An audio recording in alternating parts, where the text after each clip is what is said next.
to VJ TV. Today we are up close with Kristin Cabral. She is running for Congress in the 10th Congressional District in Virginia. She has a background in the legal field. She was an attorney and also a prosecutor for the federal government, correct? She's a wife, a proud mother of 2 children, a worker and a volunteer. Now, she is no career politician. However, she's a hardworking mom, and she's also a professional who knows how to solve problems, which is exactly what we need in Congress today. So thank you for joining us today. I know you must be hectic with November 6th just being right around the corner. Right. Well, we're less than 2 weeks away from Election Day, and I've been running really hard since the spring. And of course, the activities have really sped up as we're getting closer to Election Day. I just had my first of 2 debates with my opponent last night, and that was great in order to get my message about my candidacy out to the public. To participate in such a debate. Very good. Well, why did you decide to run for Congress? I am running for Congress in order to bring fresh leadership to a broken Congress. This Congress is mired down in gridlock and stalemate. My opponent, who's a career politician and has been in office for almost 32 years, is very much a part of that problem and causing that problem.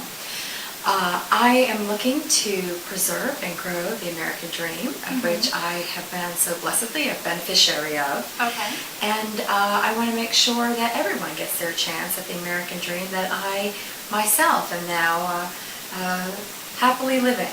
And that actually boils this campaign down to one word, and that is opportunity. Opportunity, and we all need opportunities. Particularly educational opportunities and job opportunities. Very good. With the unemployment rate, job opportunities, I'm sure, is great for everyone listening. So, economy is a major issue currently, like you just said. Economy, unemployment. And you were quoted saying, if elected, I'll work hard to protect and promote opportunities for economic growth and ensure the American dream be realized, like you just said. Now, do you have a plan on how you're going to achieve this? Well, yes, most definitely. What we need to do is to get our budget under control and also create jobs. Let me start with the latter first, and that is the very first bill that I plan to introduce is to bolster the Office of Women's Business Ownership in the Small Business Administration. Because what I have found in listening to the women around the district as I've been campaigning, and particularly my fellow mothers of children with children under 18, is that they have a great entrepreneurial spirit, great creativity. They're wonderful craftswomen, and they would love to really be businesswomen. With growing, booming businesses, creating jobs, but there's some barriers standing in the way. So quite often these moms are selling their wares, whether it be homemade soaps or lotions or tote bags and the such, at local farmers markets, festivals, and fairs. But some I've talked to have been turned down for bank loans. They don't necessarily have the knowledge and thus the skill set and tool set, or toolbox, I should say, as to how to put together that business. So I hope by using some of your hard-earned tax money to bolster that Office of Women's Business Ownership and Small Business Administration, we can see to it that the women of not only the 10th District in Virginia, but also across this nation, be able to see their dreams come true in creating these businesses. And what's good about this is that these businesses, being underneath control of these women, can create family-friendly lives. So for instance, if they get the capital and equity they need, they'll open, let's say, a storefront in a local strip mall just outside their neighborhoods. So, and thus create jobs to hold down that store. So they'll be able to put the kids on the bus at 8:30, be there when the kids get off the bus at, let's say, 3:15, but they can get up and leave the store because they have a store manager, because they created that job, watch out for the store, a salesperson, and they can be there for their kids after school to get them started on homework. Take them all to their various activities. So kid 1 goes to piano lessons, kid 2 goes to Girl Scouts, and kid number 3 goes to soccer team practice. get dinner going. And also, because the mom only has to commute within her own town, that's one more car off the road of our crowded arteries and gridlock roadways. And it also less gas. that's right, and also less air pollution. Right. So less emissions from her hopefully a green tech car. So or at least hybrid car, right? I mean, so we need to go in that direction too. So it's a win-win for everyone, for the economy, for our families, for the environment, for transportation solutions. It's a win-win for everybody. Yeah, exactly. And then going back, just what I said, to getting the budget under control, it's very essential that we get ourselves off this fiscal cliff, which my opponent has placed us on, by voting for sequestration, by voting for the harmful Ryan budget, which hurts middle-class families and seniors, and to really take a scalpel to the federal budget and weed out what is we don't need and thus decrease spending and otherwise increase revenues. And I have a prescription for that as well. Perfect. Well, it seems as though not only are you providing opportunities, but you are promoting a quality of life. Because for women especially, I can attest to this because I am a women-owned business owner and a mother, and it's so hard for me to balance everything. That's right. But you just, it seems like your campaign is providing that solution for that woman to almost have it all. So next question, what else should our female voters know about your platform? Well, they should know that I am pro-choice. My opponent is not.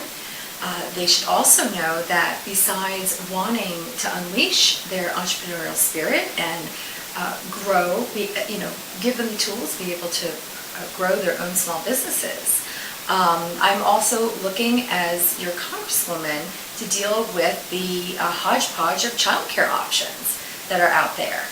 There's no reason why the federal government can't come up with some either legislation and or appropriations to help ease this market for childcare options. Because right now it's a hodgepodge, and it's not just when people think of childcare being from like babies to before they get to full-time school kindergarten. I'm also talking about that after-school care. A lot of working parents need a place, a safe place for the kids to be from that basically like 3 p.m. to 6 p.m.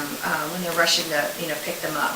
A lot of schools have a long wait list for that after-school care, and even some a lot of jurisdictions have the before school care, because parents have to get on the road so early to be at their desks, quite often earlier than 9 a.m.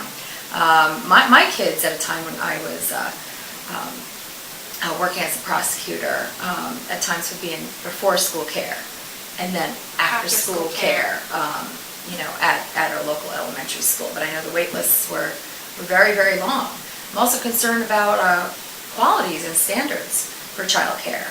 I mean, you hear nightmare stories of poor children being abused, babies in cribs not being well attended to, and they die in the cribs, or overcrowding. Even with local and or state regulations around the country, let's say in-home daycare providers only allowed so many children in the home. But they end up accepting too many kids to make, say maybe more money perhaps. Also that tends to be, leads to perhaps even potentially neglect, because you don't have enough child care workers to watch after, per so many children, given and also the age groups, right?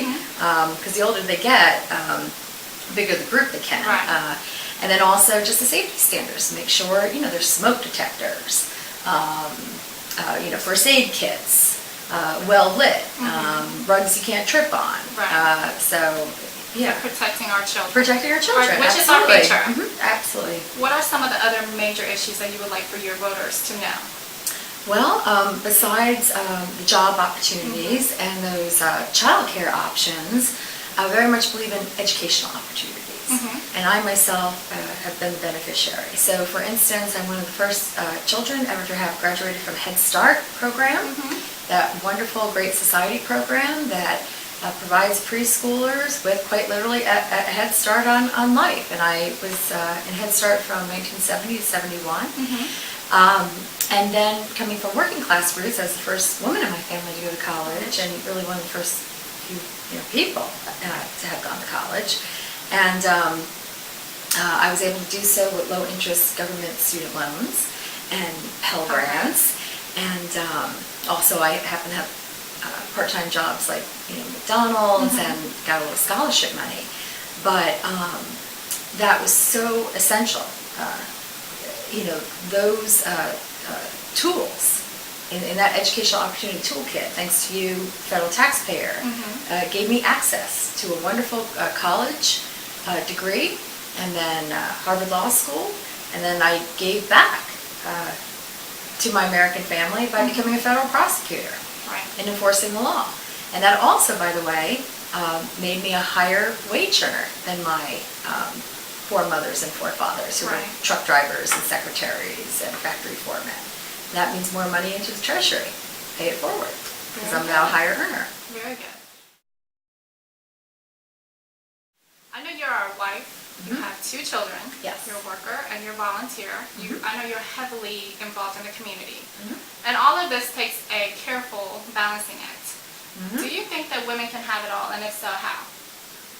Well, let me put it this way. I think perhaps you can have it all over the course of a long lifetime.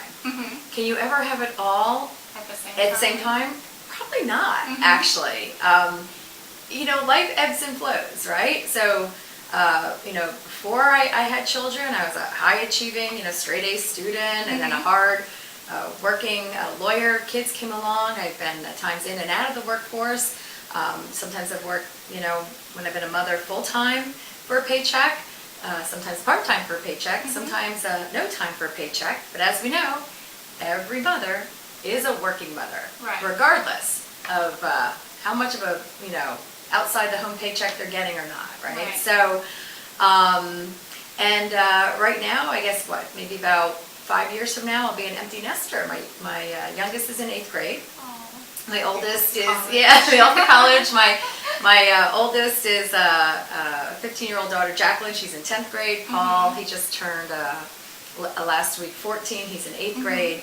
And, suddenly I'll almost get another, chapter to start, because I'm not yet, very elderly and thus disabled, like my 91 and 97-year-old grandmothers who are, housebound and one in a wheelchair.